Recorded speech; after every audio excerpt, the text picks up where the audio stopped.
Tonight's Wisdom Dharma Chat. Thank you so much for joining us. I'm your host, Daniel Aitken, CEO of Wisdom Publication. And tonight our special guest is Venerable Robina. Hello, people. Happy to be here with Daniel and all of you.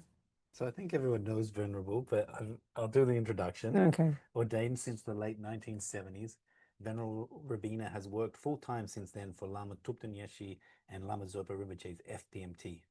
Over the years, she has served as editorial director of Wisdom Publications, True. editor of Mandala Magazine, executive director of Liberation Prison Project, and as a touring teacher of Buddhism. And I'm sure many other titles and adventures.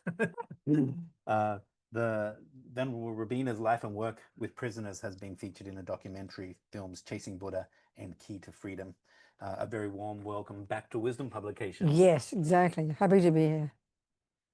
So tonight we're going to, of course, talk about the new course. Yes. And the new course is on Mahamudra, and it goes live July 11th. And it's based on this book, Mahamudra, How to Discover Our True Nature.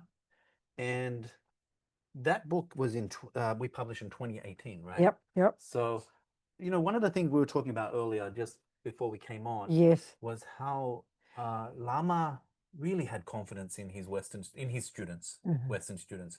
That's an amazing quality of a teacher, and so early with Dharma coming to the West, and these teachings like Mahamudra, quite advanced, high teachings, and he had so much confidence that he would, you know, teach these things to his students, even 6 yogas of Naropa, quite advanced, which you yeah. So I wanted you to just talk a little bit about. Yeah, I mean, I know. When I first met Lama, well, when I went to Kathmandu when I became a nun, about 18 months after I met Lama, and I was sitting there in what they call the publishing room, and I was doing all the ronioing, typing the prayers, and I kept coming up with this little thing. You know, I'd hear about Vajradhara and whatever, and then he'd have this little practice, and I didn't use the term tumo. I don't even know what he called it.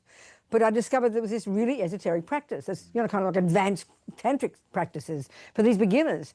And it was just because I think it was Lama, and he would say this, that he somehow felt that because, I mean, as we know, if we hear the teachings, you know, attachment is what your energy is, what you're transforming in, or the garbage is what you're transforming in Tantra. So there's Lama coming into the Western world, which is completely personified, but, you know, is a personification of garbage, delusions. So he can see immediately it's ripe, we're ripe and ready for it. And he said he always thought that modern people understood this concept that you could transform something like poison into medicine, you know.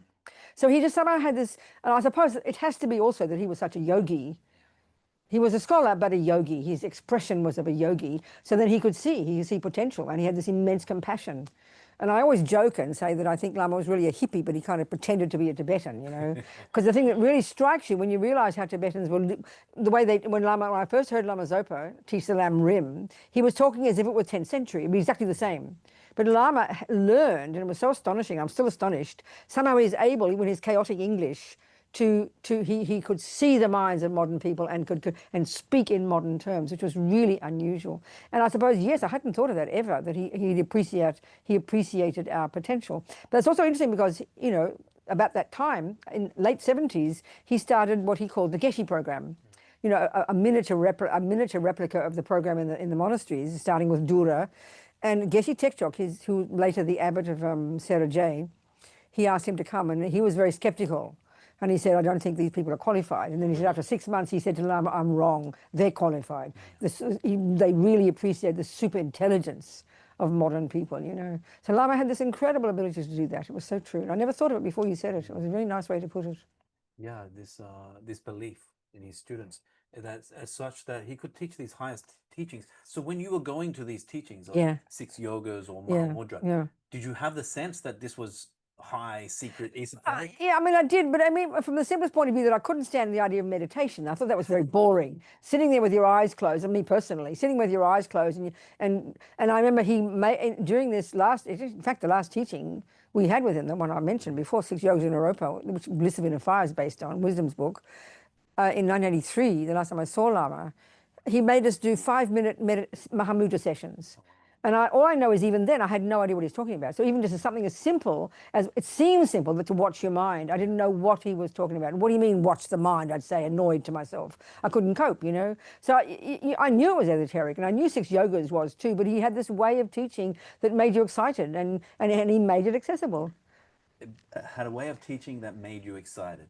Yeah, absolutely. And it was accessible as well. Absolutely. This is the incredible. That was his skill. I know when I first heard the teachings, Lama Zopa teaching the Lam Rim for one entire month, intensive every day, and I went to every teaching. I really had no idea what to do with it all because it was so arcane, and I couldn't understand anything. But Lama would come along and give one short talk, and I would sigh with relief because he talked about the point of being a Buddhist. Surely is about the mind. The point of being a Buddhist is to lessen your delusions and grow your goodness. That's the bottom line. And Lama could express it in simple ways that way, which he got to the total essence. Getting to the total essence. Total essence. And meeting you right where you're at, and then taking you very deep. Exactly. Exactly. Exactly. So there's these Mahamudra teachings. Yeah. Were you there for those teachings? Oh, I wasn't there for those. That was in Australia. Australia, 82, I think, 1982 was the first time, because he, of course, traditionally he would give a Hatha Yoga Tantra initiation. He gave him Haruka Chakra Samvara at this event in a town out of Melbourne. And but when you read the transcript, it was just everything. It was so easy to hear it. He made it easy to hear. He made it easy to understand, you know. So it was extraordinary. What about this book? So, you know, you could go through the archive and pick any lecture that Lama gave. What was it that Mahamudra, these teachings, how did these jump out at you and you decide this is the book I want to make next?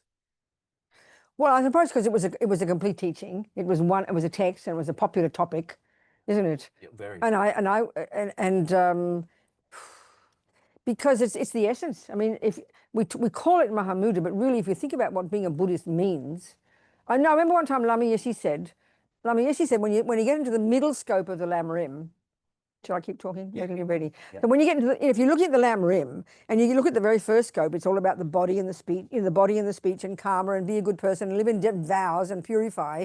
But when you get to the middle scope, that's when you start to look at your mind, and really, that's the essence of being a Buddhist. That's as Lama said, that's when you really become a Buddhist. So Mahamudra is just a lovely, more esoteric, more sophisticated way of learning to do what being a Buddhist is, which is to know your mind and learn to change it. Isn't it really? I mean, that's all, you come down to it. And so what Lama did was not just talk about only Mahamudra insofar as realizing emptiness of the mind, but it's the Mahamudra approach that he showed. Using it in daily life, seeing your mind, you know. This is it. I mean, this is the part that's so special. But it takes a while, I think, even that that's when I first heard it. I didn't know what he's talking about. Yeah. Look at your mind. I thought, how boring, you know. I wanted to do it, but I didn't know what it meant. Because it takes a while. It sounds easy to say, look at your mind. But it's very hard because we're so addicted to the outside world. You don't want to look at your mind, you know, it's too boring. Totally. It's sometimes the most profound instructions are very simple that you can miss them. Absolutely. Like, there's no doubt about that. What does that even mean? I know, look, that's exactly what does it mean? can see my mind. That's exactly. So how did you unpack that, you know, look at your mind? You had these instructions and you were like, what does that mean? And no, it's not easy. I remember when Lama Zopa said, this is really quoting him almost verbatim, he said the vast majority of all humans on the planet have absolutely no idea that what goes on in their mind plays any role at all in their lives. So of course we know that when it comes to carpentry and music, your mind plays a role, but not when it comes to being a happy person or an unhappy person. We don't, and that's a really shocking thought, but it's really true. We don't know even that what goes on in here plays any role at all. So to say, look at your mind is really quite puzzling in the beginning. Totally, and it's true what you say, that we're not really aware of the mind and how it impacts our life. That's right. What a powerful force we're unaware of. There's this like powerful force that's really dictating how we live, and we don't even see it. That's it. That's the one that's shocking, isn't it? And that's I think why when we do hear these words,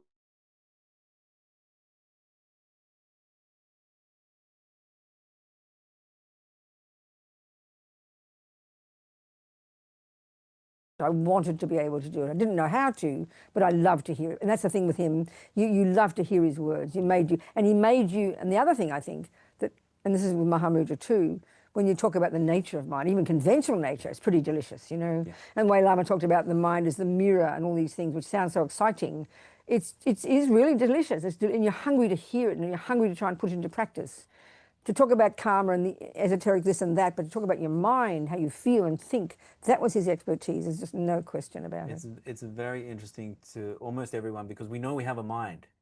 But yeah, but we think we don't know much more than that. I know, but we think it's this brain of ours, you know. Yeah. I mean, we know. Yeah, so interesting, isn't it? I know. Look at your mind. How help us unpack that? How would you go about unpacking? Okay. Well, we have two things, isn't it? We have the outside world, and then we have our response to it, and our response to it is the mind. And this is where I really like to make this distinction, which we do when we study the epistemological model of the mind in Buddhism. And it's seemingly simple, but it's profound. When we first distinguish between sensory consciousness and mental consciousness, you know. So I would say, well, there's a pretty cup. And we all assume that you can see me looking at it, and we're assuming my eyes see a pretty cup. But when we study the mind, we know that the eye consciousness has only the capacity to cognize two things, shape and color. So we have to ask the question, which part of my mind is cognizing a pretty cup? Well, as Lama Yeshe says, that's the mental consciousness, and that's where the workshop is. Yeah. So I like to say, quicker than Google, what happens is my mental consciousness is accessed, my workshop, and all my memories are there, all my thoughts, all my opinions, all my ideas, and out comes the thought, a pretty cup. So it's a conceptual construct. Yep. So that's how we live our lives. We live our lives experiencing the five objects of the five senses, and then we begin to have opinions about them. But of course, as Lama would say, the mirror of our mind, you know, polluted by attachment and polluted by anger, is interpreting or is reflecting wrongly. Yeah. So I think the mirror one is really exciting. The mirror works, that your mind is a mirror that reflects. Everything's a reflection. So if your mirror is crooked, if your mirror is dirty, then what appears to you is in that aspect. It's a great. These help. Yeah. You know. So the mirror of the mind. The mind is a mirror. Yeah. And everything everything out there, as Lama Zopa says, everything out there appears back to us in this mirror according to the state of the mirror. Yeah. So the mirror is crooked, the tree will look crooked. If there's anger there, the person will look ugly. We intellectually understand it, but because we're so addicted to believing that the appearance is coming from the outside, not from the mind. And these we can and this is emptiness already. Yeah. So we can hear this. It's down to earth, very down to earth. But we can hear it and we can learn it every day. It's true, but we just don't join the dots because we're addicted to our wrong views, you know. Exactly. And the difference between a mirror and a mind is that the mind knows what it's reflecting, right? Whereas the mirror doesn't have any sort of subject. Well, no, I mean, that's right. That's. Yeah. But this is the conventional nature of the mind. Like this is the conventional nature of the mind. Lama says, according to definition, the conventional is the definition of mind. That which has got two parts. That which is clear or luminous, and we get all excited about that, but it just means it's not physical. Yeah. And then that which cognizes. Yeah, yeah.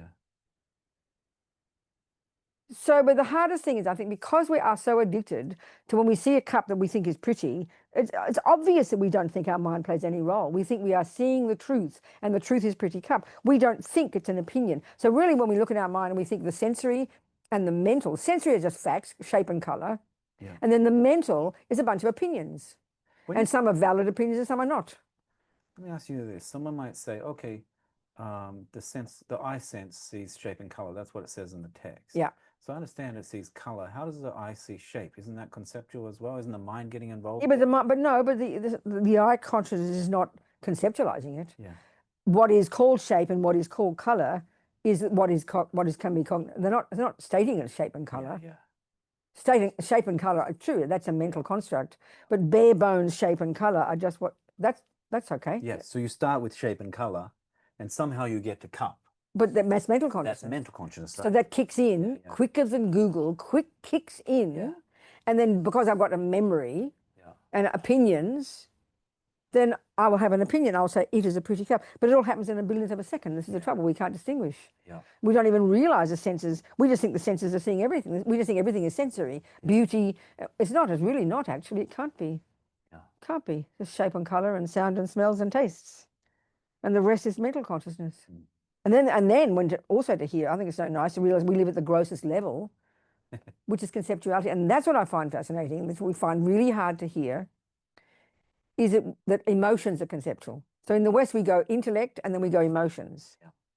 But they're all conceptually based. And that's where we can start to see, with a bit of concentration, doing our mindfulness on our breath, we start to hear the conceptual stories that underpin the feelings. Yeah. And that's when we start. And that's what Buddha's expertise is. Yeah. Even just doing your breathing meditation can get you to begin to hear the conceptual constructs that inform that feeling. Yeah.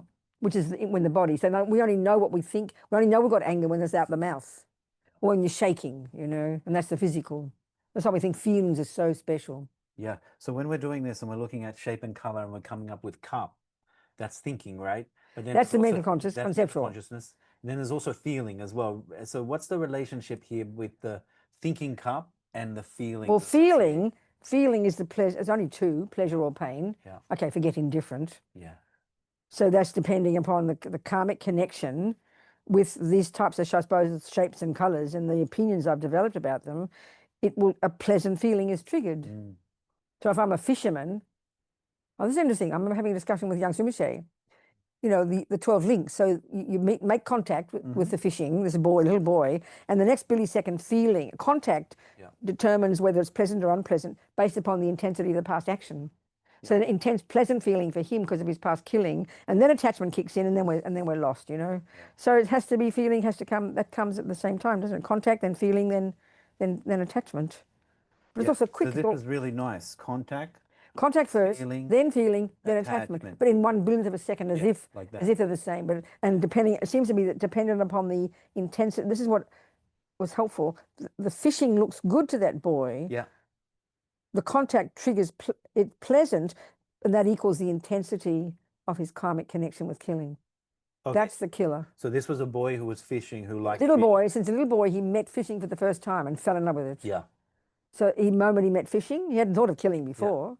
Yeah. The contact, and then instantly incredibly pleasant feelings. Yeah. And that equals the intensity of his past action. Yeah. The intensity of his habit. Contact can sound weird to people, so I know it's true, that. So what we're really talking about is engaging with an object, the sense that that's all it is. They come, the mind and the object come together, isn't it? Yeah. And but I didn't realize that, but the contact apparently is what determines the intensity of the next one, which is the pleasant or the pleasure or the pain. Yeah. Yeah. So and then attachment kicks in. Yeah, because always we're having this sort of then attachment. So contact. So basically seeing something. Yeah. Then feeling pleasant or unpleasant. And then I have attachment. And then attachment or aversion, whatever. Right. Or that craving has to be. Yeah. And it's one thing to do with cups, right? I see a cup. I see something. Cup, and then I like this cup. But it's a different when it's like it happens also when someone walks in the room, right? Straight away, isn't it? So aversion arises immediately. Yeah. So it's a karmic connection, isn't it? And the way we feel, the way we conceive people as they walk in the room, and the way we feel about them, you know, is what determines feeling, friend, foe. That's right, exactly. I suppose there's intensity of the. That's right. It's true, isn't it? But Lama didn't talk much about this in Mahamudra. He just talked. The whole time in Mahamudra, I remember from the teachings, he talked about how you see your mind. You know, just to watch your mind. I don't know, but isn't this the thing? Is I don't know, but isn't that taught even out of Mahamudra? Isn't that what people talk about? Using the method of just observing and no opinions and things. That's not even a Mahamudra teaching, is it? No, that's not Mahamudra. It's a sutra teaching, isn't it? Yeah. Well, I think the difference here you're pointing to is that we're deconstructing the external world and our experience of it. Yeah. Whereas Mahamudra goes straight to the mind in a way. That's it. Yeah. Yes. So it talks about in the book Lama explains and you put it quite nicely is that there's one approach where you deconstruct the world and then you have this view. And then you take that view into meditation. That's right. But with Mahamudra, the opposite. As I said, you start with the meditation. Yeah, that's right. And then you find the view. I know, but I find that really tricky, actually. It's really true. The way I like it, this is what Lama said, this sounds so delicious. I don't have to do anything. I don't have to study. I've done my prostrations. I just do my Mahamudra. No, it's not like that. And my feeling is, because Pancha Lama says this, he says there's two methods. I forget his words. Two ways of realizing emptiness. Yeah. One is squeeze the brain, which is how we learn everything. Learn the theories and then go on the cushion and get the taste. Yeah. And the other one is go straight to the cushion and get the taste, and then you can work out the theories later or something. Yeah. But I think that's a bit like, which sounds lovely, but it's a bit like the typical way of studying Bach. Yeah. You squeeze your brain with these incredibly intense, complicated theories, and then you go play the piano. But can you imagine the opposite, going straight to the piano, no theory, and intuiting Bach? That shows how advanced it is. Maybe it's an advanced practice, yeah. It is from that perspective, that is really obvious. So I can say for myself very clearly, when I first went to that class, the Wisdom in the Fire, 83, and we did these 5-minute Mahamudra sessions, I didn't have a clue when he'd say, find the eye, I get pissed off. Yeah. What do you mean find the eye? I did not have, but only after I did study, and 45, 50 years later can I now begin to understand a little bit. So Mahamudra it's just typical, I'm a typical person. Yeah, it's super advanced. And they seem to work off each other, because you do have this standard, first you go to teachings, then you contemplate these teachings, and then you meditate them. If you start with meditation, like, what are you to do, right? And so it seems to me the only person who's qualified to get some experience from Mahamudra from the beginning is a person who's got some past history with it. So the irony is, it seems the only person who can go to the piano and intuit Bach, who's already the one who knows the theories. But I suppose we need to do it though, and go past past the intellect, and just sit and try to watch the eye come. I think, and I think there's something to this, is that, we could start with cups, we can start with people walking, or you could start with your mind, right? Yes. But if you start with your mind, then your mind can be like quite crazy. So you got to calm it down first. Well, that's right. That's and then you start to say, well, what is the mind? That's right. Right. And then once you find, when you sort of get some sort of like idea of what the mind isn't, or it's not. But I know, but it's really hard to say what it is. I mean, as His Holiness says. I remember in I think in his commentary on the other one. No, Mahamudra. Yeah, Panchanama text. Yeah. He said it's all very fine to talk about the mind like we do, but to actually experience your mind, that's conventional. That's sophisticated. Because if you can't see it or smell it or taste it or touch it, it's very hard to say you can know it. We can just know the evidence of it, the signs of it, which is the thoughts. Well, something you started to say, and it's an interesting sort of question, is, you hear these Mahamudra instructions, but then you hear these like other instructions, just like, what is the definition of like mindfulness? The normal mindfulness that the secular world talks about, non-judgmental awareness of the present moment. Is that what they say? I think that's their definition. Non-judgmental awareness of the present. You could have that wrong, but this is just so much rubbish. Yeah, so then it's a rubbish definition. Low-Reed just says it's a mental factor that keeps you on track, not forgetting something. Excuse me. Mindfulness as thank you very much. Yes. As a mental factor. I prefer Buddha's definition. Yeah. Go on. But if you're comparing that with the Mahamudra instructions, like look at your mind. So what's the difference between look at your mind and the non-judgmental awareness? I just think that's that's totally boring. That, to me, that's like an infantile. Oh, you can't criticize. You might have a mental breakdown. Yeah. I would like to bloody well see my mind, please, and immediately see there's anger and stop it, and there's love and increase it. I mean, we've got to not be so infantile. Like we're such precious little people, we can't bear to criticize. Well, firstly, I think in Buddhism we are we're very discerning about what thoughts and things we want, what the contents of my mind. There's things to accept and things to reject. Yeah, that's right. And we can't. But when you see these instructions, like in Mahamudra, where it's saying, well, it does say just watch. It does say just watch, but it's doing it so that you can see something, right? As opposed to what? It's so that so you don't judge and you don't accept, so that you can get a better understanding of the mind, right? It's about calming the mind down. Well, I suppose, yeah, isn't it? So Lama says you just start with whatever arises in your mind. So of course that's for most of us is crazy thoughts. Yeah. So the object, eventually he says eventually the valid object of your mind in the first phase of the meditation, the shamatha level, is the conventional nature. And that's subtle. Totally. That's really subtle. So you've got to start with what's there, which is the crazy thoughts. So you just simply observe the crazy thoughts and let them come and let them go. Yeah, exactly. That's the non-judgmental part. Yes. That's exactly right. That's right. Because if to observe a thought, it means to not judge it, because as soon as you start judging the thought, you're on a new thought. Yeah, as soon as you're judging it, you're leaping into having a conversation with it. Yeah, you're moved on, so you can't see that thought. No, that's right. So then if you don't judge, you just watch that thought. That's right. Then if you watch that thought, you see the nature of that thought. There's where insight starts to come in. You see the nature of that thought being. You see what thought is. It comes, it stays, it arises. Where does it come from? Where does it go? You're starting to ask about what is the mind. True, then. Yeah, so then you're getting this understanding of the conventional nature of mind. So like, thoughts can feel so concrete. Oh, yes, for sure. That's the point. No, I see what you're saying. No, that's right. We think they're like Mount Everest, absolute concrete, solid, and they're totally true, which is why we want to kill each other or ourselves. Yeah. No, this is right, isn't it? And so what you're talking about, we see shapes and colors and we go cup, right? Like cup is like a thought as well. Cup is only the thought. A cup is only. I mean, shape and color is not a thought. Shape and color is the object of eye consciousness. Yes. And then mental consciousness kicks in and then describes it. Yeah. So then if you can do this and you can see thought, then you're capturing that aspect of what you're talking about, right? Cup. Yes. Cup. What's cup? Well, there, but you're not. Well, so I'm getting lost now. Yeah, so, no, we're just exploring. I'm not going anywhere. No, okay. I'm just exploring. But the thing is, so in Mahamudra practice, we're calming the mind and we're seeing the conventional nature of mind, and we're seeing these thoughts. And then something you said here is thought leads to attachment. You know, where does karma? You also teach very nicely on karma. Where does karma come into this equation as well?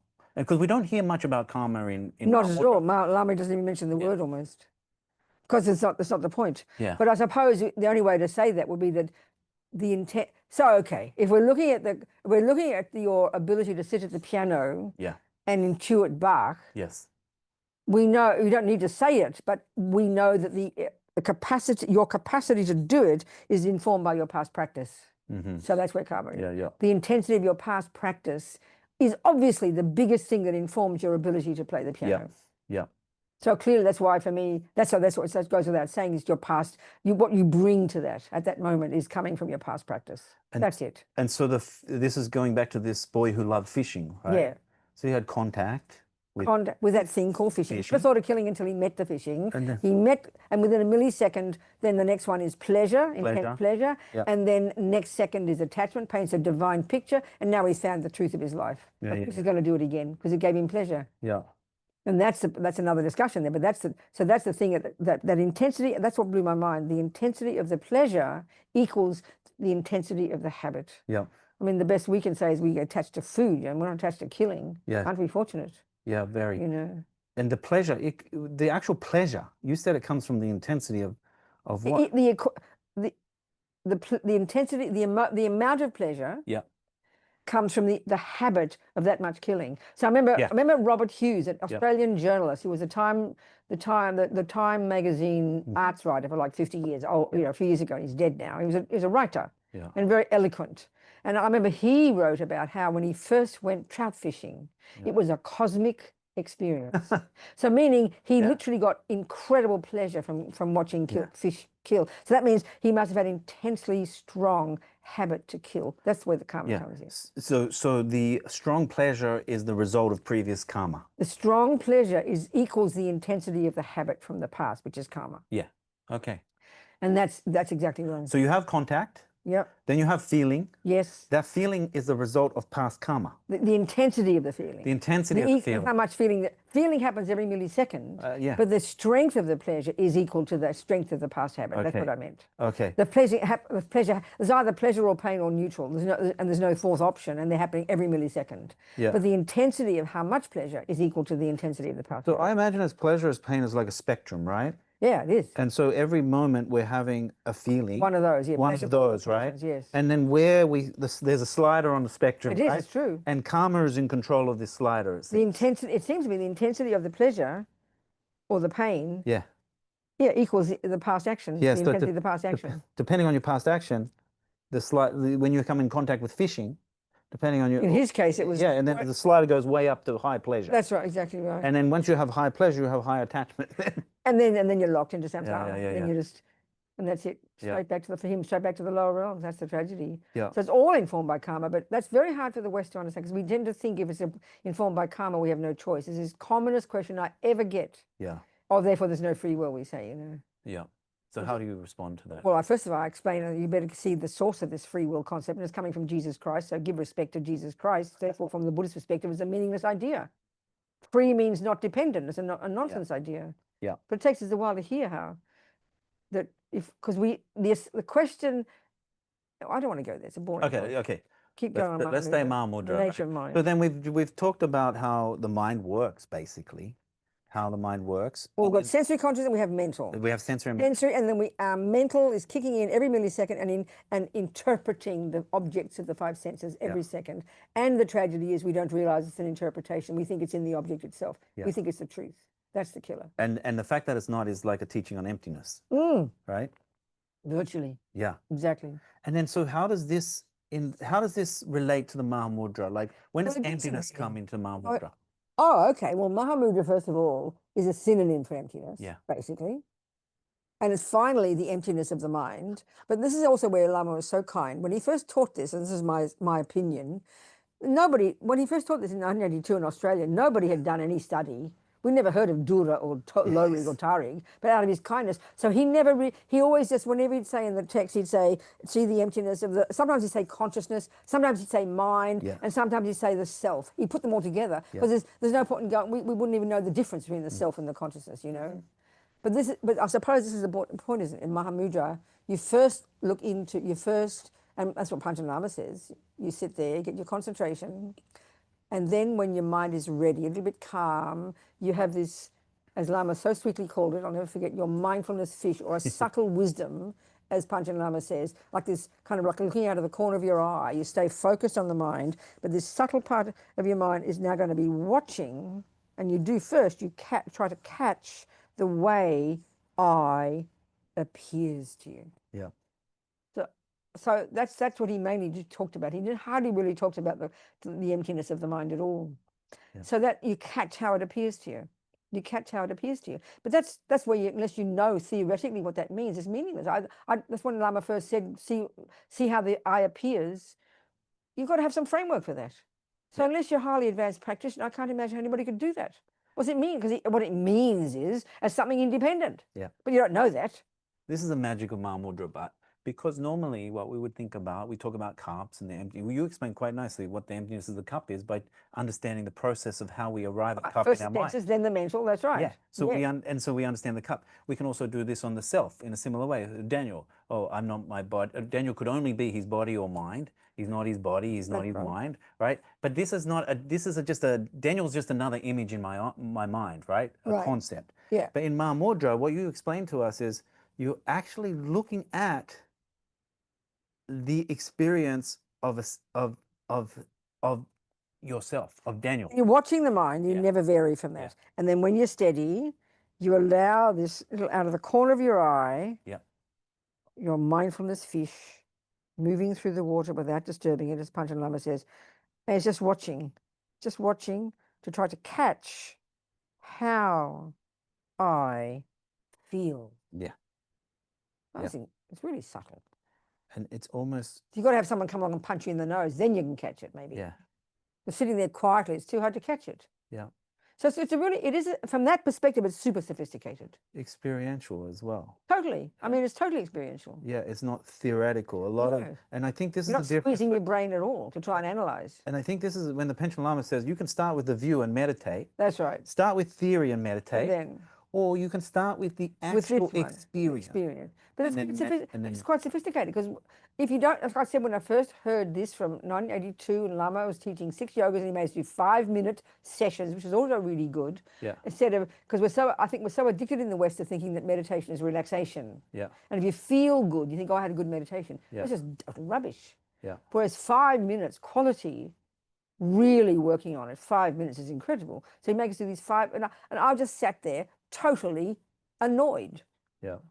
I didn't know what it meant. He said, try and find the I. I just didn't know where to look. I had to hear the teachings first. So my mind was very sick, you know. Yeah. But some people, if you're a practitioner, some people, that's why they talk about the Kargupas. They're more experience-oriented, isn't it? They say the Kargupas, they go straight to their practice. Yeah. They don't have any teaching. They get all their nundros. I mean, it's a bit cliched. Yeah. And they go straight to their practice. I mean, they must have some karma to do it. Yeah. Whereas, as Lama Yeshe says, you know, we look to squeeze our brains. Yeah. I find that very satisfying. I find it much more satisfying. Yeah, yeah. Thank you very much. Having that structure, right? I love it. I mean, that's what I'm saying. Now I can begin to theoretically understand this. Yeah. Because I've got the teachings. But without it, I didn't know what it meant. Look for your eye. Observe the eye. I just was puzzled. I got annoyed. Yeah. So it's quite sophisticated. So the answer to look for your eye, look for the eye. Watch it. See how, observe how it, they say how it appears to you. We'd say how it feels. Yeah. So look for your eye is like catch yourself feeling as someone, right? What? Like catch yourself feeling as, you know, catch that feeling of being an I, right? Catch that feeling of I. Catch the feeling of how how does I feel? How does it seem to you? Yeah. How does it seem to exist? Yeah. So you're actually working with this feeling, this seeming. Then what do you do? Well, Lama says, First, he does this analysis. He says, first you think it's the Tsongkhapa says. First you think it's the body, then it's the mind, then you're even in a sense doing some kind of elimination. Yeah. It isn't the body, it isn't the mind, it isn't this, it isn't that. It's not the combination. And then he says, at some point you might get a flash, a moment, and then you hold it, and it'll disappear again. So you go back to just watching, you know. Yeah. But it seems to me, if you do get okay, this is what I find fascinating. Yeah. In the sutras, in the Lama, it says there are the 4-point analysis, right? Yeah. Isn't it? Yeah. You have to first establish what you think the I is. Gotcha. Yeah. Then you have to search for it, and there's only 2 options: either oneness with or separate from the parts.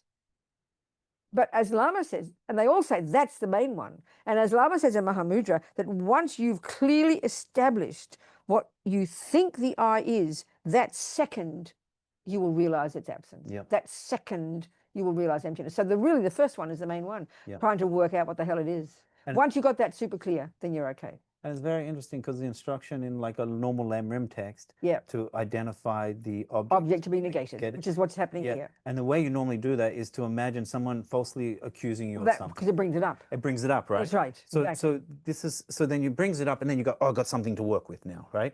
Well, you're trying to then catch, and that's really what you should be doing in Mahamudra. Yeah. You're trying to catch. So they're connected in a way. Oh, totally the same thing. Yeah. It's the same thing, except you don't do the analysis in the Mahamudra. But that's exactly what it is. And that's where I think, that's where I try to find ordinary examples, because we mystify this emptiness business. And so my feeling is, you know, I use, for example, they say if you can't find the absence of the independent I. Yeah. You can't identify the absence, you can't recognize, you can't realize the absence of the independent I until you first established what the independent I is, which is the conventional nature. In other words, I could ask you to go look for my iPad. I left it on the table with the other devices, and you go in there and there are 54 devices on that table. Mm-hmm. You could look until the cows come home for my iPad, but until you know exactly how to identify my iPad, that's the thief one they talk about. Yeah. You've got to identify, you've got to have an exact picture of what my iPad is, and then in 1 second you will have either 2 options. Either you will find the iPad and give it back to me, or you will find the absence of the iPad. Mm-hmm. And you can never find the absence of the iPad until you know what the iPad is, and that's exactly the same in Mahamudra. Yeah, this is the same. You cannot, it's exactly the same, but you've got to be able to identify exactly, and when you have, which means you've identified an I that's independent, finally, of the mind calling it that. And once you've identified that second, you will realize its absence. Yes. Yeah. So the first point's the main one. Yeah, this is very insightful, because it is hard to know. Well, look at your mind. Why? What am I doing? Look, these instructions. Look at your mind. Well, I suppose, I mean, the regular reason, isn't it, is to know what to... I mean, I always love to use the word... what is the word? I always thought it was the word Buddha, but somebody pointed out my mistake. It's the word Sangye. The etymology of that. Yeah. Sang implies the eradication of the neuroses, and Gye implies the development to perfection of all the goodness. So that tells you your job right there. Yeah. And that's what we hear, know what to eliminate, and know what to do, and know what to practice. Yeah. So therefore, our main job is to be able to distinguish in the mind, because there's only virtues, non-virtues, and neutral. There's only 3 categories of mind. Yeah. And already this is mind-boggling. It's not how neuroscience talks. So we have to distinguish between the delusion, the affliction, and the virtue. That's it. So therefore, that's the Mahamudra. Well, no, that's the approach of being a Buddhist. Identifying that this I can be comfortable with. Identify the bloody eye, it's too complicated. I can identify anger, I identify jealousy, even the story it says. But to identify the assumption of an I that informs that is really quite difficult. Yeah. Isn't it? So I think we've got to start with the branch stubs. If we can identify attachment, which is just the voice of I, that's all. That's good enough. Identify the voices of the I, you know. That has to be the first step. Start there. That's the middle scope. Start with the voices of the I. That's already profound. To begin to analyze this cup and to know that the beautiful cup is a fabrication. The beautiful cup. Forget the ego grasp. Forget the ignorance one. But the beautiful cup is an opinion that my concepts have, as Lama Zopa says, the delusions, all of them, decorate on top of what is there, layers upon layers of characteristics that just aren't there. That is so delicious. And that can be really all our day we can be doing. And that's the Mahamudra approach, if you like. Yeah. And then easily you can begin to see the more subtle delusion, you know, the Maripa, the one that says that, yeah, you understand. So, because even attachment is not, we even think deliciousness is coming from the cake. Forget about independent deliciousness. Do you understand? Yeah, yeah. So this is, I mean, it's so tasty, isn't it? Yeah. That I can be happy with, but seeing the bloody eye, forget it, you know. Yeah. You see the evidence of the eye. Yeah, you see the tracks of the eye. Yeah, the tracks of the eye. You can see the tracks of it. You can see the consequences of it. You can see the implication. You can see, but that's why attachment and aversion, the two main poisons, are the voices of I. Yeah. So they're the ones we can be shocked. And then it's easy to get to the I once you get those. And we can't even identify those. Yeah. And I have to say, mostly us among Buddhists, we don't study Lorig. Yeah. We think attachment is love. We think attachment is being kind. Or, I mean, we're just completely confused about what it is. We don't even use the idea of virtue and non-virtue. So we don't like that in psychology. It sounds judgmental, you know. Can you see, like you say, we've got to start with seeing the, you know, the tracks of the eye. Can you see them? Can you only see the tracks of the mind as well, or can you see the mind? What do you mean? Like, what do you mean? Like, what does it mean to see the mind? Like, if we're seeing anger, are we seeing the mind? The only way I can say it is I'm hearing. For me, this is what works because my mind is intellectual and I find conceptual. We are conceptual, so I can when I hear. When I'm feeling annoyed with somebody, we say it's called a feeling. When we mean because the body's feeling it, kind of a feeling. But we've got to go beyond that. And so what I'm going to have to listen to is the actual words that anger is saying. He did this and he did that. And what I mean is he's saying something that my attachment doesn't want. Because that's why I find it so helpful to realize that aversion. I heard one Lama just say it in passing, and Lama Zopa say it in passing, and I've grabbed hold of this. For me, it's profound. That anger or aversion is the response when attachment doesn't get what it wants. So the default is attachment. There's emotional, there's dissatisfaction, emotional hunger, and it's at the level of so primordial, and it's basically a fragile child that can only cope with everything being nice. And of course, nice means what I think is nice. And the millisecond it doesn't get that, which is 1,000 times a day, aversion is what arises. So when that one blew my mind, then we can really begin to understand the workings of attachment and aversion. And 1,000 times go between them. And the aversion one, we mightn't be what's called an angry person, so you don't think you're angry, but we all got aversion, which is annoyed, upset, frustrated, irritated, polite words for aversion. And everybody's got it, but no one thinks they're angry. But it's called anger, just mild anger, that's all. And it's what attachment doesn't want. So attachment is this child, friggile, needy, fragile little being in there that only wants what I want every millisecond. So it also proves how totally self-centered it is, which should be embarrassing to us. Just different intensities. And seeing this, for me, attachment and aversion, it's all I ever talk about. I kind of feel I'm a fraud. People are going to catch me one day realizing I'm talking about the same thing all the time. But we need it.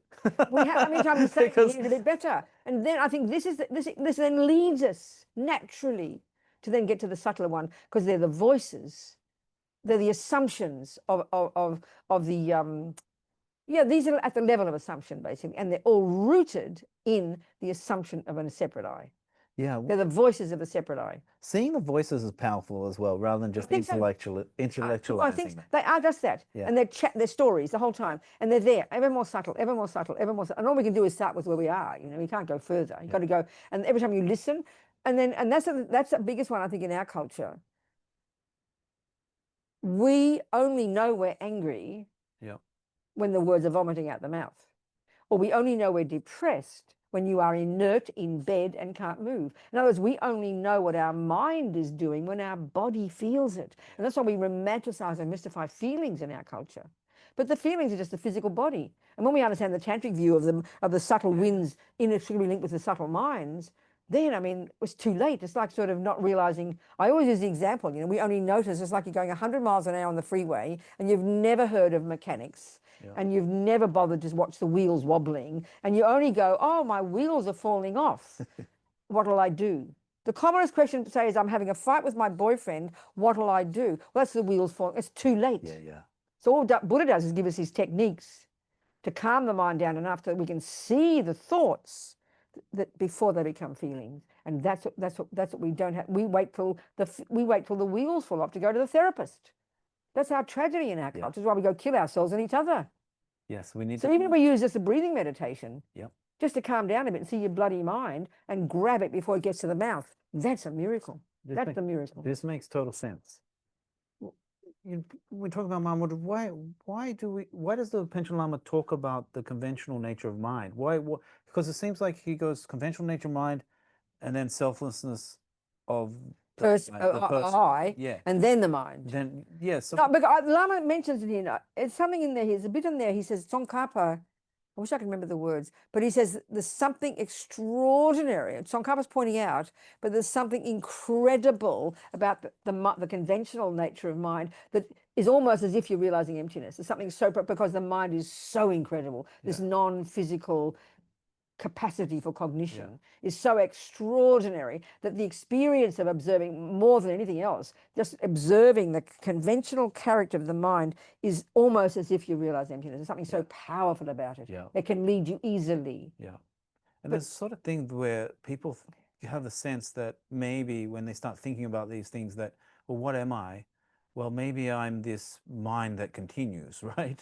And so there's this sense that, oh, you know, I'm this flowing consciousness. But well, yeah, that's it. I know when I first heard the Dharma from Lama Zopa, and I'd been through all these years of political activity, trying to sort of really find a way to see the world, you know, first Catholic, then hippie, then communist, then these and things. And that was how I identified myself. You identify yourself in these ways, right? I am this, I am that, I am this. And then because I'd been a radical feminist, it was quite shocking to go to this first teaching and the monks sit in front of the nuns, and you understand, it was very shocking for me. Yeah. And then after hearing about karma, which I felt I'd missed in my life, I loved the view of karma from the very beginning, then it dawned on me that you know, not only am I not intrinsically female, I'm not even intrinsically human, but that my mind is what I am, and that has got no character of male, female, dog, good or bad. Yeah. That for me was very tasty. The mind is who I am. Your mind is who we are. We identify with our consciousness, with our capacity for cognition. But then you do this Mahamudra practice, and then you relate it to that, because you get in touch with this cognition, this clear and knowing mind, and then you realize that this is not even me either. Yeah. No, that's right. You do. Well, you start, if you can be forgiven for thinking that the mind is the I. Yes. Because it's closer, but it's a good step. Yeah, we've got to even go beyond that and realize that no, that the mind can't be the I, because if they were synonymous, then why would you bother saying I have a mind? It's a contradiction, you know. Exactly. So, but it's moving towards discovering the merely labeled I. Yeah, we've got to get to the merely labeled I. That's it. And still, like you said earlier before we came on, we're all works in progress. We're all working. Yeah, that's right. That's the big one. There's this selflessness, but we're works in progress. Can you talk a little bit about what you mean? That's a conventional one. I think that the way, because we've got such, as Buddha would tell us, such intense grasping at permanent me, forget inherent me, which is even more subtle, such intense grasping at me set in stone, this big lump of me, unchanging, plodding through life every day, feeling like the same me as yesterday, you know? So that's the one of grasping at permanent, forget inherent. So that already, and that means we take everything, and then second, the feeling that the delusions are so tremendous and so powerful, and that they define us and that they dominate our mind. I mean, I always joke and say I've never yet met a person who says I can't stop thinking good thoughts. You understand? So the crazy thoughts are always there. The crazy roommates are always there. And then because they're so, and this is the tragedy, because they sound very loud, we believe that they're true. We believe that they're the concrete truth, which is why we kill ourselves. So to even, that's the first one, and that's about emptiness, to even realize, yes, there's angry thoughts there, yes, there's jealous thoughts there, but they're just opinions. They're conceptual stories. But see, that's what I find fascinating. That has to be fascinating. 27 people can tell you you're a nice person, right? We're hungry to hear it, but we do not believe it. One person says you're a creep, and we believe it totally, 1,000,000,000%, which proves how we think about ourselves. So that's another point. The only way I can think is the irony of ego is that it's disturbed and distressed and distorted and limited, and negative in its nature, and they're the dominant voices in us. I mean, I don't know what I'm just saying. I'm just making this point. And our tragedy is that we believe they're true. So even this is where the first one, just observe the thoughts and no judgment. That's pretty good. That's not bad. That's pretty clever. It's quite. But then that's why I like to hear about the mirror of the mind. It's such a delicious one, that everything is out there as a reflection of what's in my mind. But finally, I just find it so delicious to hear. I know when I gave a talk years ago in Melbourne, I was asked by the Catholic universities there to give this little talk because they knew I'd been a Catholic. And I didn't know what I was going to talk about. And the morning I got there, I didn't know what I was going to do. So I looked up the dictionary and it was the definition of God. Infinite wisdom, infinite compassion, infinite power. I thought, well, isn't that interesting? That's what Buddha has found. That's the qualities of a Buddha. The difference is we can all become one. You don't need to be created. So my talk was the similarity between the definition of God and Buddha. I don't know if the Catholics liked it. But what I'm saying is, I love the idea of consciousness being not physical, and then when it's no longer contaminated by, when it's no longer limited by all the rubbish, it literally can only exist where there is. It can only exist wherever there is existence. It can't not. So therefore, it is everywhere. As a kid, I used to love the idea that God is everywhere. This is the same. So the Dharmakaya, it's pure cognition, not a millimeter of pollution. It can only exist wherever there is existence. It can only exist, and therefore can only know whatever does exist, which is all minds of all beings, all past, all present, all future, and can only be infinitely compassionate because there's no separate sense of I, no delusions. And apart from the power one, that's very appealing. That's appealing. That's who we really are. That's our true nature. Infinite wisdom, infinite wisdom. Forget the power one. Infinite wisdom, infinite compassion. That's who we really are. It's very interesting because often you see this set of 3 deities. Manjushri for wisdom. And then power is also... No, Vajrapani. I know, but also Tara. So you have... Tara's power. So you do have this set of 3 in Buddhism of infinite wisdom, Manjushri, infinite compassion. But the same as the Christians. But the difference is they don't talk about God manifesting. Well, they do in a way. They say God manifests all over the universe as different things. But the difference is Buddha says we can all become one of those. So that's very appealing. That for me is a technical point that that's what our mind really is. When it's uncontaminated, when it's no longer limited by all the rubbish, it can only exist wherever there is existence. It is everywhere. It knows everything automatically as it exists, no mistake. And it incidentally has the power to manifest in trillions of forms throughout trillions of universes for the sake of trillions of sentient beings for trillions of eons. Can Mahamudra practice get us in touch with this? That's what the point is. That's what they're saying. Yeah. That'll get us to get to there. That's our true nature. That's our true nature. In other words, baseline is Buddhahood. Everything less than Buddha is deluded. Now, that really is the point. That is really the Buddhist point. Love it. Isn't it? That's who we really are. That is who we really are. That's what Buddha means. That's it. And I can't wait. Lama had this beautiful way of talking about Mahamudra in daily life. Maybe we can finish our part of the conversation. Yeah, go on this. Can you tell us a little bit about that? What he meant was being a Buddhist and observe your thoughts and don't buy into them. So I suppose that's the one. Observe your thoughts, catch yourself, and don't buy into them. I think that's the Mahamudra approach. This seems an important practice for us because, most of us can't spend time up in the mountain top meditating. No. We're living our lives. And so as we go about our lives, trying to watch our minds, maybe that's our main job. I mean, that is our main job. Yeah. And once we get used to it, it's not difficult. I mean, and then we just go according to our capacity. So we have to be aware from the second we wake up in the morning, not just to the coffee, but to the response to the coffee. Yes. Do you understand? So notice. I mean, I know it's the first thing I wake up in the morning. You notice. I'm doing my practice. I love doing my water bowls. I love doing my practice. But in my mind is my thought of breakfast. There's no question. Yeah. You see this. I mean, you see this. So you notice your mind. You just observe it. That's it. I mean, that's seeing your mind. Because if your mind is what determines whether you're happy or suffering, and that's technically what Buddha's saying, then we've got no choice but to see our mind and try and change it because it's not set in stone. I don't know. Real hands-on practice. This feels like real hands-on practice. That's the point. This is really the one. Forget about the cushion, I mean, not forget about the cushion. And that's the other point I like to say, talk to people about, just to finish, is that we talk about preliminary practice and get very confused. But it shows how advanced it is to see the mind. So for me, it's a bit like I'm 20 kilos overweight and I've never heard of tennis, and I go to Federer, please show me how to play tennis. Well, he will then immediately say, go and spend 6 months or a year learning how to do this and do push-ups and go to the university and learn about tennis theory and lose weight and learn about nutrition. And I'll say, you didn't hear me, Roger. Show me how to play tennis. Yeah. And he'll repeat his answer. That's the preliminaries. And that, for me, I can really see. But just between now and 50 years later, I've done a few preliminaries and a bit of practice and done a bit of purification, a little bit, and a bit of virtue. Now I can begin to think, wow, okay, there's the I. So it takes time, We need the preliminaries. That's why in this life I have no interest in going on retreat. It's a totally boring idea. For me, it's a no-brainer that I have to create I'm still doing the preliminaries, in other words, which is all the hard work and the purification and teaching and doing the teaching, which is preliminaries, and editing Lama's books, which is preliminaries. And then I'll be ready maybe next life to go into retreat and get Mahamudra quickly. Who knows? This is really important. I can't help but ask you this question, but you bring up these preliminary practices, right?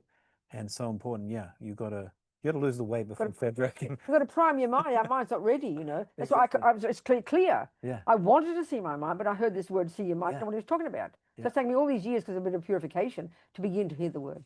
So then pick up the racket. The other thing that comes before the main practice, or is asking, like sort of like devotion. It's like asking for blessings. No, I know, totally, I know. So how do you like that can be strange for some people. Oh, that's very strange for people who think if you're a Buddhist, you don't. Yeah. Because we assume praying is to a creator, right? We do, don't we? So as soon as you hear you're a Buddhist, then you have to do it. So we assume then you don't rely on anybody. Mm. But really, if you it is interesting because if you listen to you listen in Tantra to Guru devotion, it's exactly the same as faith in God. Yeah. It's exactly the same. It's very hilarious. Yeah. Total faith in God. God is right. And you do God's wish. Because the interesting thing, the difference in Christianity is, and I remember asking my Jesuit priest friend, by definition, what is a sin? He says, by definition, a negative action is doing what God said not to do. So I suppose even in Buddhism you wouldn't say that. Yeah, no. But in a sense with Guru devotion it's like that. Yeah. So then I think that's okay. When I was a little girl, I was a Catholic and I loved God. I loved God. I loved Our Lady. I loved the saints. That for me was the main point. I didn't have to get guilt. I didn't worry about guilt. I loved God, the saints and Our Lady. It was just, I'm being a Buddhist, obviously, So for me, the one of devotion, now I was talking about it, is the most important thing. Because if you've got devotion, your heart's open. Yeah. When your heart's open, you can hear something easily. So our trouble is we fall in love with peanuts. No wonder we get hurt. But here we've got to choose. That's why Prabhupada says, in my favorite lines in Prabhupada Rinpoche's book, choose your gurus very carefully because you're going to end up like them. Yeah. So then devotion is an open heart.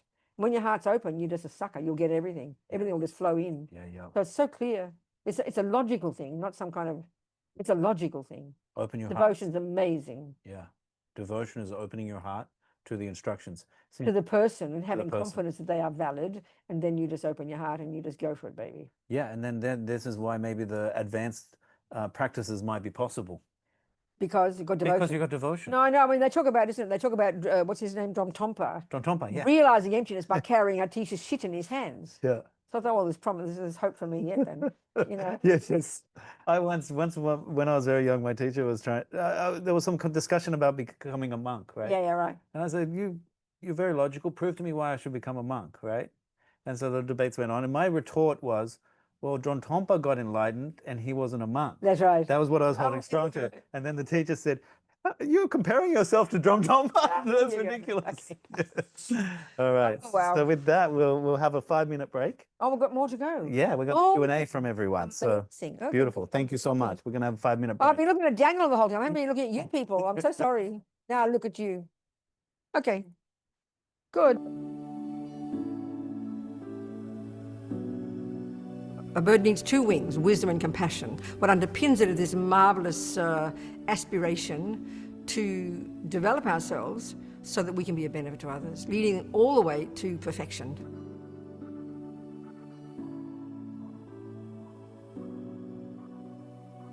This book that we're using, published by Wisdom, called Mahamudra, How to Discover Our True Nature, is from a teaching that Lama Yeshe gave in 1982 in Australia.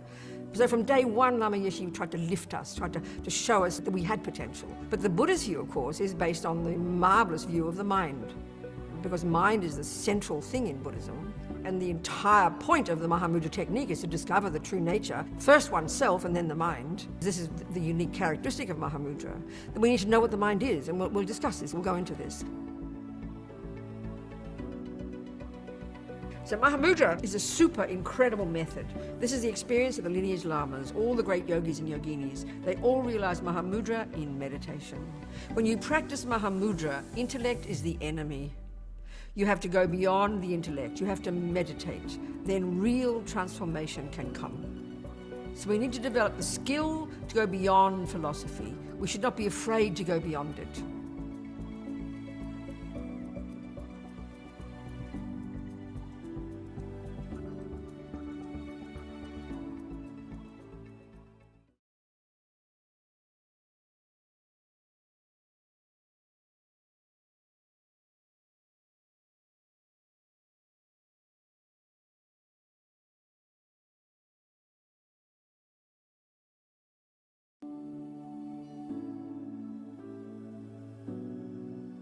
A bird needs two wings, wisdom and compassion. What underpins it is this marvelous aspiration to develop ourselves so that we can be a benefit to others, leading all the way to perfection.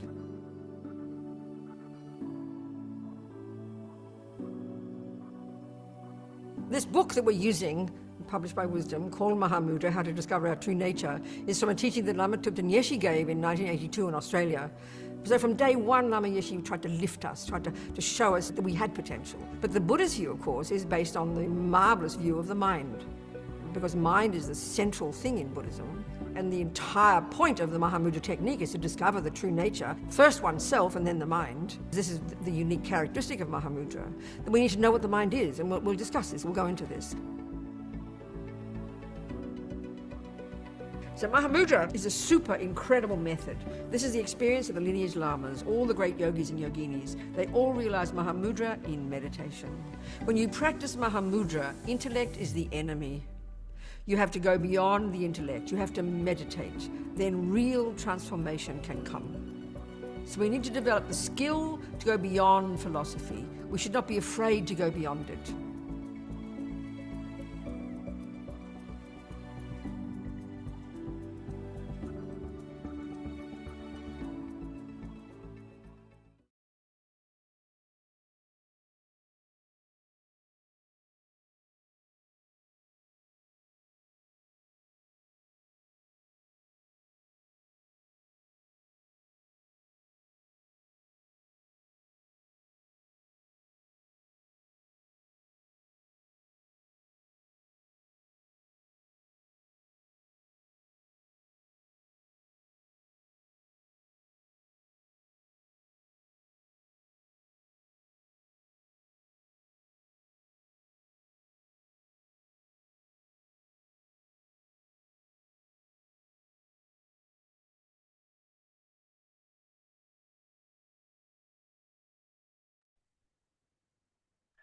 Okay, welcome back, everyone. We have, and thank you for your questions. I have them here, and we'll get into. Good. Okay.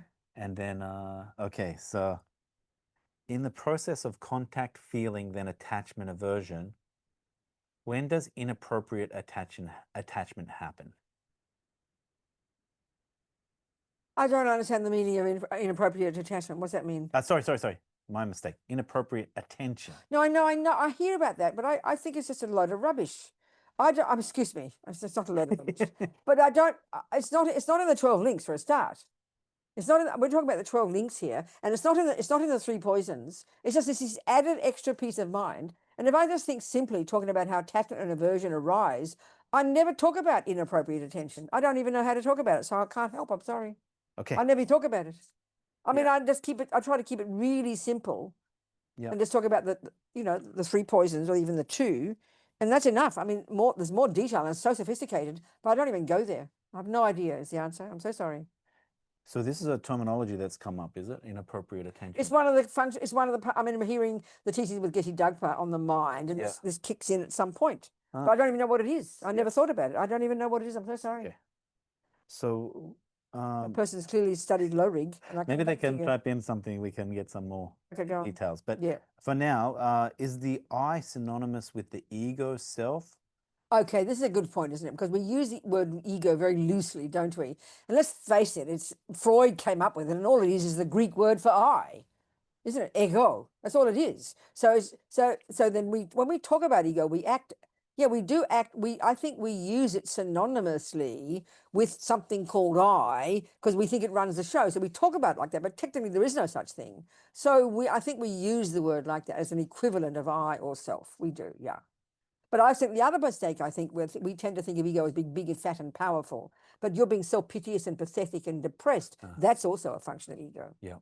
Believing in the I. So it's not just, it's the self-pity me, as Lama Yeshe calls it. Yeah. So I think it's that. Yeah.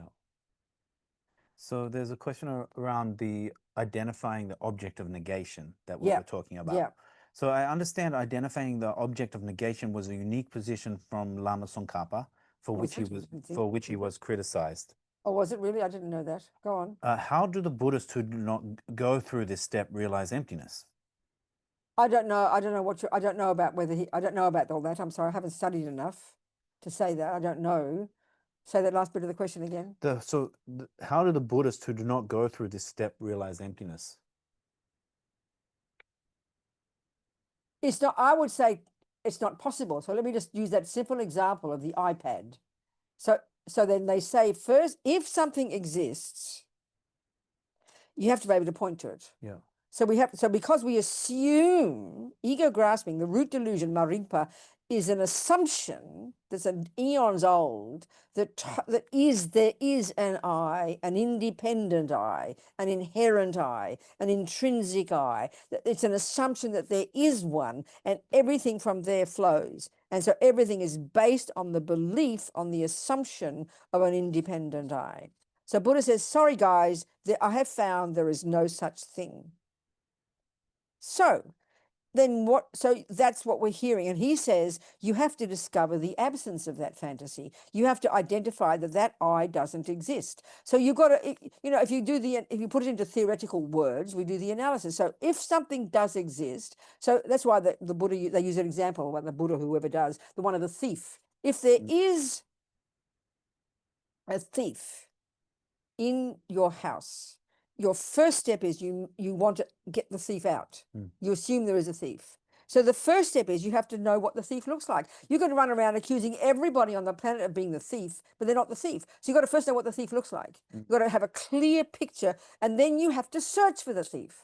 So this is the same with the iPad. You have to first establish, what does Robina's iPad look like? Okay, the difference here is a thief could exist and an iPad could exist, but an intrinsic I couldn't. It's more subtle. But there's a simple example. So the first step has to be, you've got to establish first what you think you're looking for. Yeah. So you walk in the room and you look at, and you're crystal clear about what my iPad looks like. Within a few minutes, you will establish either of two things only. One, there is an iPad, and you give it back to me. Yeah. You will establish with certainty, and you have to have first the parameters of your search. Yeah. And the parameters of the search are the aggregates, the body or the mind, are the oneness with or separate from. You establish clearly your parameters, and then you really narrowed it all down. You look on that table, that's the parameters, and you will see there is Robina's iPad, and you give it to me. Or you will establish there is no iPad, and that's the discovery of the emptiness of the iPad. Yeah. So iPads could exist. Yeah. But a thief could exist. So you can't possibly discover the absence of an independent I until you know what the I is that you're looking for. It's not possible. It's impossible. It's impossible. It's like absurd nonsense. Yeah. You can't. Yeah. It's not possible. Yeah. And I think Tsongkhapa was worried about negating too much as well. So that's why he wanted you to identify the object of negation, because he didn't want you to also reject the conventional. Well, that's why he speaks about the two truths, dependent arising, and for understanding emptiness in the framework of the dependent arising. Then you can never fall into the abyss of the great mistake, as Tsongkhapa says. And that's really why that's the best way to look at emptiness in terms of the conventional. And I think the other schools are not so concerned about negating too much. They don't want to retain too much of a. No, that's why I think what they're accusing Tsongkhapa of is keeping too much. Yeah, they are. That's and what they think say. that I think Tsongkhapa here they also accuse him of begging the question, because for you to be able to identify the object of negation requires you to know something that isn't empty, which requires you to know what emptiness is. So they say he's got a circular argument. Of course, Tsongkhapa students respond to that. I know, but if you think of a simple example like the iPad, don't keep it too fancy, Yeah. If there isn't, either there's an independent I, but you've got to know what independent means. And here we're meaning, finally, as His Holiness said, an I isn't empty because you can't find it, and you won't. An I is empty of existing inherently because it's a dependent arising. Yeah. You've got to, so Tsongkhapa's one of the framework of the two truths. Yeah. And the way Lama Zopa puts it, he says, when you realize the emptiness of the cup or anything, when you know with certainty there's nothing from the side of cup that makes it cup, it's as if there's no cup. Yeah. But dependent arising, conventionally, there is a cup. But what does exist is so subtle, it's as if there isn't a cup. So that's the yogis putting the two truths together, because they finally come together. They're the same thing. Nicely said. That was very nice. Yep. I like that. Beautiful. Yeah. So then the next question, do we have any questions here? Yeah, Barbara. First thing that when you first started Mahamudra, Stand a bit louder. when you first started to try or learn Mahamudra, that it didn't speak to you. Right? I did this course with Lama as well. Oh yeah. So when I first heard about these type of practice back in the early 80s with Lama Yeshe, we'd get us to do these 5-minute sessions. I didn't know what he was talking about. I got annoyed. And you said that you were studying. Then I began to study. But you enjoyed the studying. Totally in bliss, So studying. Can you tell us a little bit about what your studies looked like? That's Okay. The first part. I can do that. And the second part is what was the link between when you got to a certain place in your studies that Mahamudra made sense? I understand totally. Okay, yeah, okay. So I know very vividly. I remember first when I was studying, when I was working for Wisdom Publications, and we were in England, and I was doing the editorial and the production and the accounts and the shipping, and I'd go to London and sell the books to the shops and the distribution as well, and the accounts all in pencil. I created all the account. I remember that. And the editing and the production and even the lecture set to make the titles. And I'm just showing off now. So never mind. I was doing all this. It was about 2 of us working for Wisdom, 3 of us or something. So anyway, there's this big center, and Lama Yeshe had started his Geshe program. He called it the Geshe program, which is a miniature version of what we now have as the Masters program, a 7-year program. And I remember this, it was about 70 of us living at the center, and he invited Geshe Tekchok, Jumper Tekchok, who was one of the abbots at Sarah later, one of his friends from Sarah, to teach. And I know when I first heard the Dharma, I had no interest in meditation, and I had no interest I didn't even know I literally didn't even know what it meant to study Buddhism. All I knew was I wanted to be a nun, and I wanted to get on with doing something. So I like doing things. So I wanted to do wisdom, and I definitely want to see my mind, although I didn't understand it. So then in lunchtime, this first year they did this Geshe program, all these people at lunchtime, because I lived there, all these intense talks. I thought, what the hell are they talking about? These people, all these rabbiting on confusing thoughts. I had no idea. There was this group of people discussing all the teachings, right? I had no idea. And then the next year, I heard the term of the text called Dura, which is the first one you study in the monasteries. Collected topics. It's like the nuts and bolts of the Buddhist structure, of the Buddhist world. And something was triggered. They were studying 5 days a week, really intensively. And I was doing wisdom 60 hours a week, working so hard. And then I went to Geshe Tekchok. I said, could I come to some of the classes? I was triggered to me. I didn't know why. So I came with my pencil and my book. And all I know is from that second, I was in complete bliss. I was 36, and I'd finally discovered what my mind had wanted. I never went to university. I left school early. I never studied. And now even the Lam Rim didn't do it to me. And I did Lorig, Turig, 4 texts in 2 years. Dura, Lorig, Tarig, and Gupta. 4, the Buddhist tenets, logic, the mind, and this Dura. And I was in bliss. I can't tell you, I was in bliss. So happy finding what my mind had been hungry for all my life. So I got the nuts and bolts of Buddhist teachings. So anything I ever said, I didn't know more. Oh, I tried 70 topics and I gave up. It was too much, But then I decided just to do wisdom instead and not study. Yeah. But all I know is it gave me the words. My mind I've got a conceptual thought. We've all got a conceptual mind, but I like clear thoughts. I wanted clear thoughts, So suddenly I was given the thoughts to think, the infrastructure, the structure of the world, of the universe, of the mind, what it is and what objects are and subject and this and that. I was in bliss. I can't tell you. So that was the beginning, because that gave me the substance to know what to do with all this stuff. Do you understand? Yes, that's the answer. Very much. Everyone's different, but I couldn't say a single word that I'm even saying in this room now if I hadn't done that study. Although I don't even know what inattentive whatever you said was. When we say to Lama Yeshe, oh, please teach us low rig. He teaches 4 states of mind. Yes, all right, dear. And he talk about attachment, aversion, jealousy, and pride. That's about it. That's all I do as well, Do you understand? Yes. So that's my answer. So what was the link between, Go for it. What was the link between when you felt you had this body of study and work? Well, it was an ongoing process. But at what point was Mahamudra accessible? Well, I mean, slowly, as I was, when it became accessible, as I kept studying, and also my job was to edit books. And then also Lama Zopa told me in 1987 to teach. I was very shocked to teach. He said I should teach. So that process of editing books, that bit of study I had done, and having to speak what I did know, that deepened, that for me is my analytical meditation, speaking out loud. So I talked about what I knew. And then every time I talk about it, my knowledge would go a bit deeper. Even today, every time I hear, I go, oh, that's interesting. Every time I speak the words, I'm hearing it. I'm getting it a bit deeper. So it's this ongoing process. So it was in natural evolution. And by the time I got to in the 80s, when I tried to edit this in the late 70s, I couldn't do it. Early 80s, late 80s, it was too difficult for me. And then eventually I went back to it and I was able to understand it and put it together, you know. Took a few years, I have to say. So your mind is ready at a certain point. Why didn't Lama do it for you? He died. Lamrim. Sorry, what? Stages of the path. Because it was arcane, weird idea of hells and things and this and that. It was totally boring. I just didn't do it. I mean, it was just, I couldn't understand it. I didn't know what he meant. But this stuff was just facts about how things exist. It was so delicious. I can't tell you. Do you understand? Yeah. And then, the point is, then I could hear the Lamrim. Then I could hear them. Because the Lamrim has come from that stuff. It's just the essence of that stuff, you know. But I had to get low rig, you know, to understand when they talk about the three poisons. When I heard low rig, I thought, oh, now I understand. So the Lama is just a teacher taking that stuff and putting it in experiential. So I had to get the background first. That's what was just, those facts was just heaven. But even though that's just the beginning, because every time I say these things, it deepens a little bit more every time you say it, you know, for myself. Do you understand? Yes. Yeah.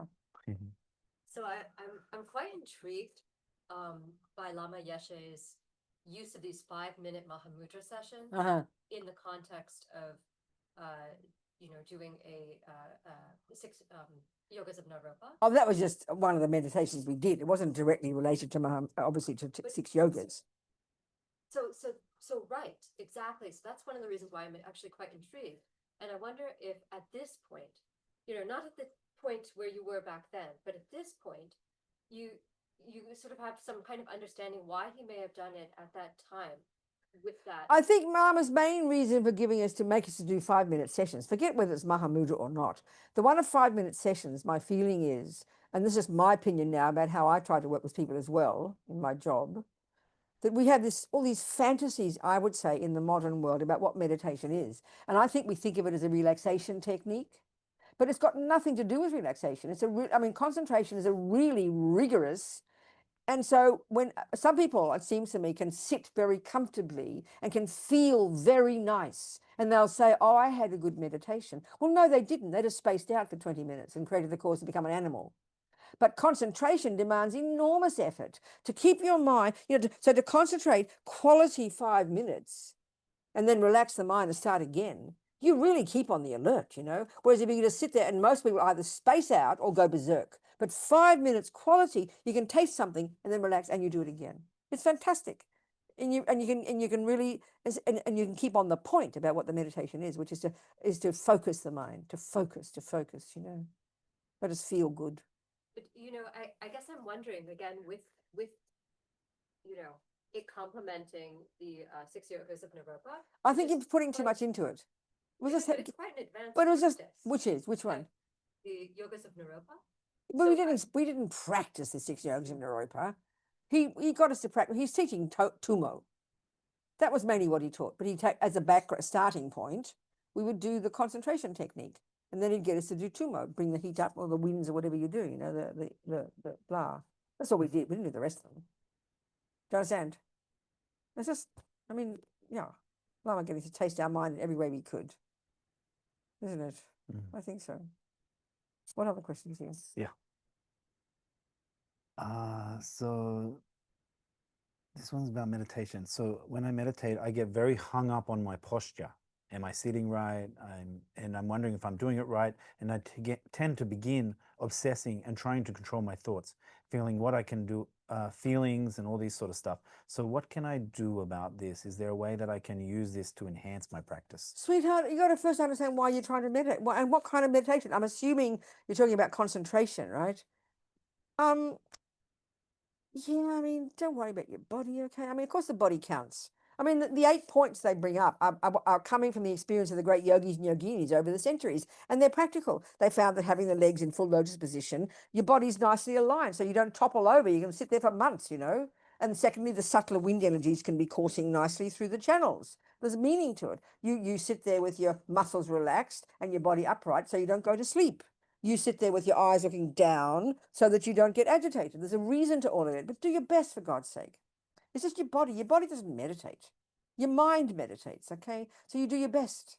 And don't worry about your posture. Come on. And I mean, and also when we understand the Vajrayana model of the intimate relationship between the wind energies in our nervous system, in these subtle channels, and our mental states, they're intimately linked, you know? So they can get, so when our mind's really busy and berserk, that means the winds are berserk. So give your body a break, you know, relax. I mean, I couldn't sit for 2 minutes. I don't know how anybody can sit for 2 minutes. I mean, I can sort of do it from a chair now, but forget single concentration, forget cross-legged. Don't worry about it. Don't worry about it. And it also depends on the meditation. So just that's why people do walking business, you know, isn't it?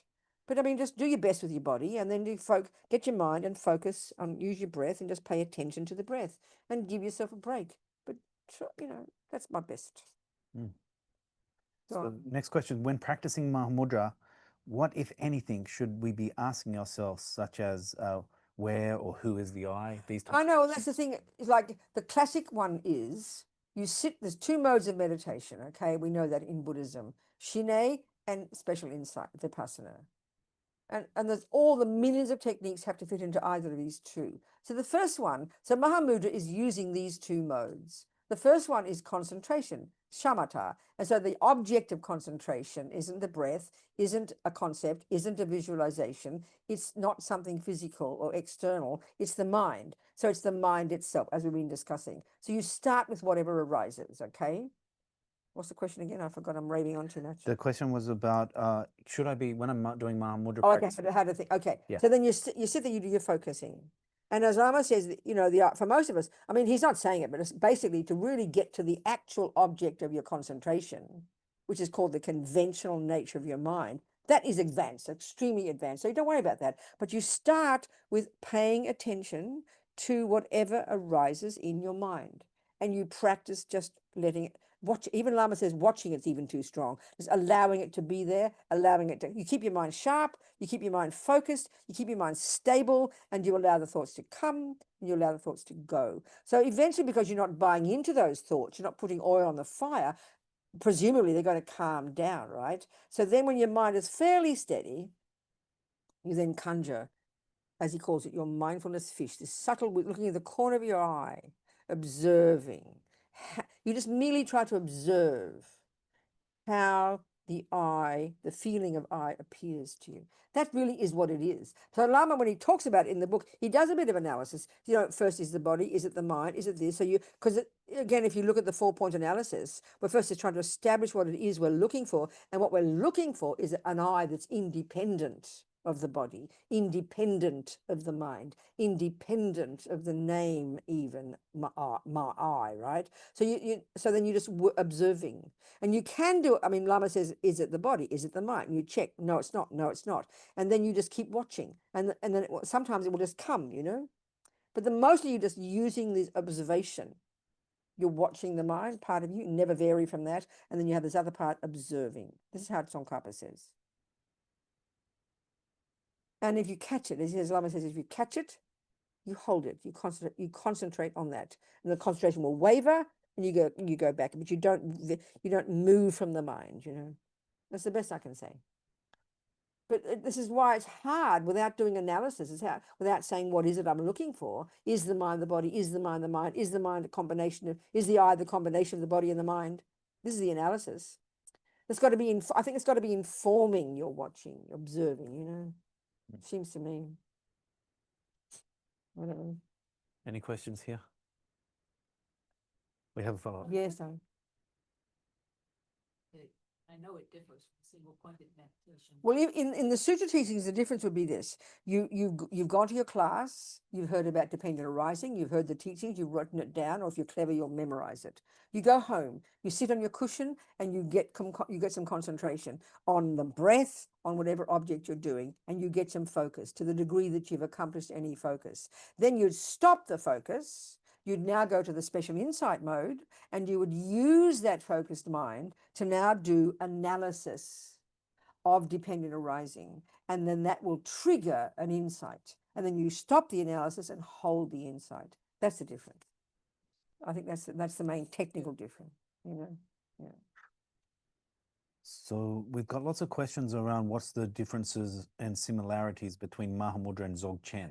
I know Panchen Lama mentions all these different, there's like 17 different variations that have developed over the centuries. And I have absolutely no idea because I haven't studied it, but I highly recommend that you read His Holiness's wonderful commentary that Alex Berzin has translated, called the Kagyu Mahamudra, the Kagyu Gelog Mahamudra. And I know from the teaching His Holiness gave on this, that Lama Yeshe asked him to do a year later after this, he wrote this, after he did this teaching in India. His Holiness gave this teaching, and it's amazing because he went into every one of these types of meditation, and Panchen Lama says they all come to the same thing. So there's descriptions in there. Panchen Lama, Dalai Lama was amazing and he described everyone so clearly. It's a beautiful book, but I can't tell you. I have no idea about Dzogchen. We have an update. Inappropriate attention. Oh, thank you. Is described as a mind that exaggerates either for something to be more attractive or more unattractive. You see, I remember reading, I remember studying the middle scope of the Lamrim with Geshe Dagpa in San Francisco, and he started going to these details, and I'd forgotten all that from Low Rig. And then I thought, well, that's absurd because that's exactly the definition of attachment. So why would you want stupid old inappropriate attention? Attachment does that.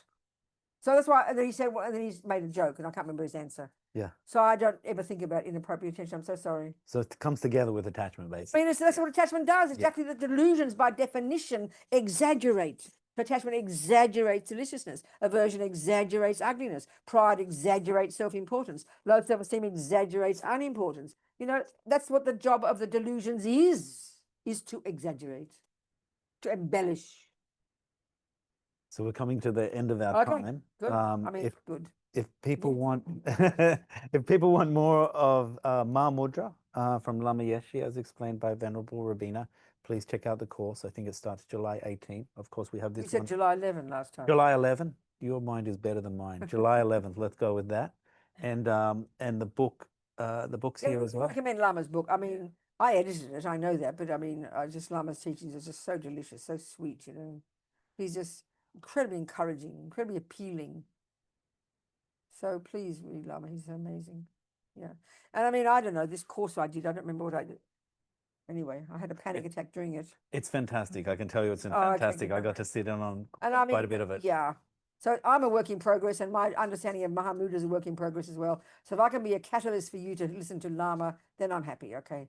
I'm his daughter. Okay. It's incredibly inspiring course. And thank you also for tonight for bringing these, like, you know, highfalutin concepts down to the ground for us. That's really, really That's helpful. the idea. Thanks That's so what Lama much. did, and that's what gave me so much encouragement. You know. Oh, and I have some more announcements. Sorry. Oh, good. So, So more Dharma chats coming up. So next week we have Khentrul Lodro Thai Rinpoche, Wednesday night. You can join us here in person or online. And then also on Saturday, June 28th, so the Saturday after, we have a special episode of the Wisdom Dharma Chats, and that's in remembrance of Jeffrey Hopkins. We're going to be talking about Jeffrey's life and legacy, and we've got some special guests to come and help us explore that. And we'll be talking about meditation on Emptiness, the book, which Venerable Robina edited. At that time at the center, and I was studying Dura, and then we used to use his microfiche. That's what he had. His thesis was his first big thesis, and we did it by microfiche. Then I thought, because I was doing wisdom, I thought, oh, well, you should invite him to publish it. So I think I rang him up, or whatever you did in 1983. Perhaps you wrote him a letter and put it in the mailbox, and he said yes. So we published it. I remember that. Incredible. Yeah. Incredible. So we'll be celebrating Professor Hopkins, and then on Wednesday, July 2nd, Sarah Harding. We're going to be talking about Sarah's new translation that we'll be publishing shortly, called Severance, the Early Practice of Chur. A really cool book. We're going to talk about Machika Labdron's practice of Chur and the way it was practiced early on, which is quite different to how it's practiced these days. Yeah, where there was no drum, melodies, and it was a more perfection of wisdom based and off the body. Yeah. India or in Tibet? India. No, Tibet, sorry. Machika Labdron. Yeah. Okay. Tibet. Yeah. And then Wednesday, July 9th, we have Mark Sideretz. We're going to be talking about his new course, Buddhism as Philosophy. So come to that, and he's going to talk about Yogacara and Madhyamaka. And then Wednesday, July 23rd, we have Ani Choying joining us, and we'll be talking about Anila's life And we're also hoping she might sing us one of her beautiful songs. So Wonderful. that's our request. So please come join us, and thank you, Venerable, Good. Thank for you, joining Daniel, us. for everybody. Thank you, thank you, thank you. Thank you, everyone. Good night. Good night.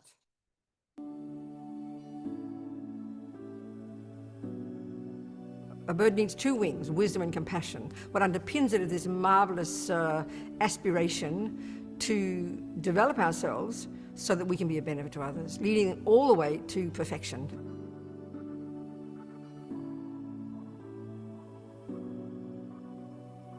This book that we're using, published by Wisdom, called Mahamudra, How to Discover Our True Nature, is from a teaching that Lama Yeshe gave in 1982 in Australia. So from day one, Lama Yeshe tried to lift us, tried to show us that we had potential. But the Buddhist view, of course, is based on the marvelous view of the mind, because mind is the central thing in Buddhism. And the entire point of the Mahamudra technique is to discover the true nature, first oneself and then the mind. This is the unique characteristic of Mahamudra, that we need to know what the mind is, and we'll discuss this, we'll go into this.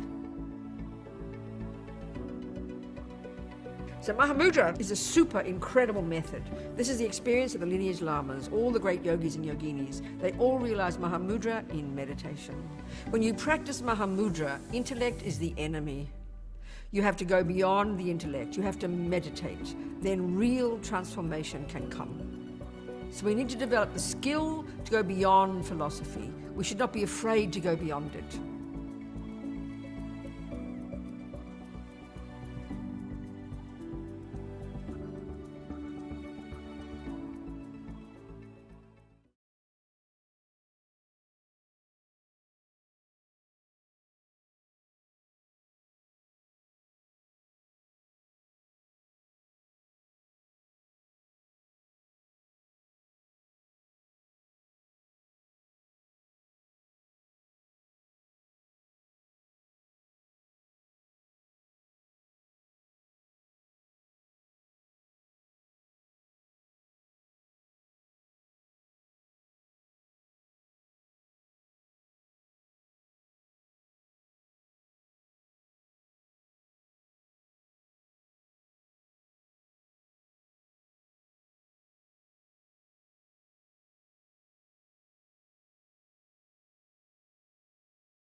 A bird needs two wings, wisdom and compassion. What underpins it is this marvelous aspiration to develop ourselves so that we can be a benefit to others, leading all the way to perfection.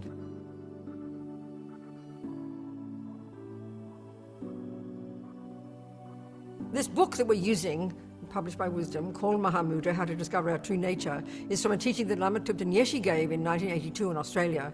So from day one, Lama Yeshe tried to lift us, tried to show us that we had potential. But the Buddhist view, of course, is based on the marvelous view of the mind, because mind is the central thing in Buddhism.